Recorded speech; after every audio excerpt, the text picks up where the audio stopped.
YY.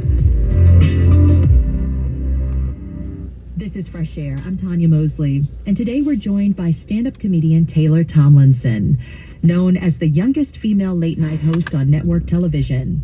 She's at the helm of After Midnight, a game show that bills itself as the smartest show on TV about the dumbest things on the internet. Taylor grew up in Orange County, California, as the oldest of 4 siblings, but her life took a profound turn at age 8 with the loss of her mother to cancer, which was a formative experience that deeply influences her comedy.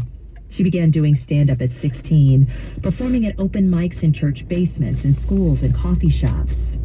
Taylor gained national attention in 2015 with her performances on Last Comic Standing, The Ellen DeGeneres Show, Conan, and Late Night with Seth Meyers.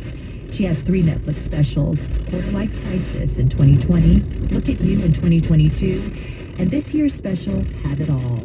She'll soon be traveling the country performing stand-up as part of her Save Me tour. How did you discover stand-up?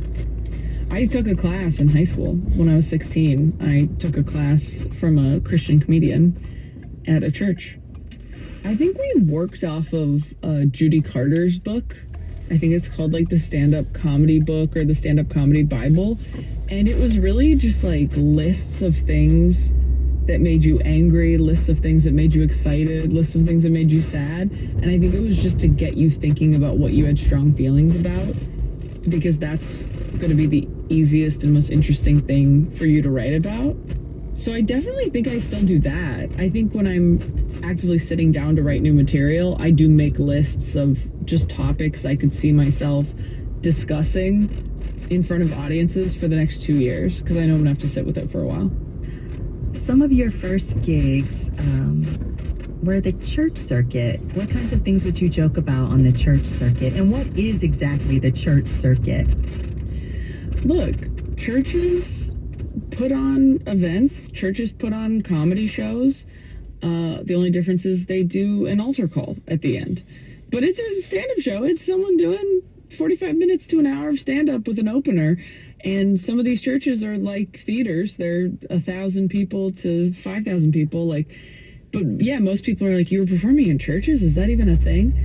And I just fell into it because I was, a church kid. Like, that's how I got into it. It's not a cool story. But I think a lot of my jokes were about how young I was, because I felt guilty making adults sit through a child talking for that long and watching a child try to get good at something. Like, I wanted to make them feel comfortable and call it out right away.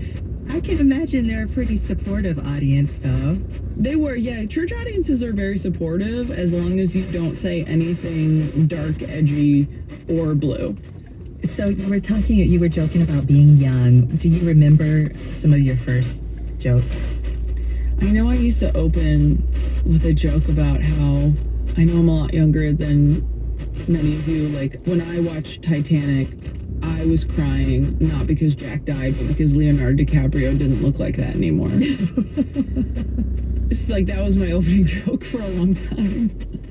Did you have comics that you were looking up to, or that you'd watch and you'd think, like, they're so good, or that joke is so good? Any folks you idolized?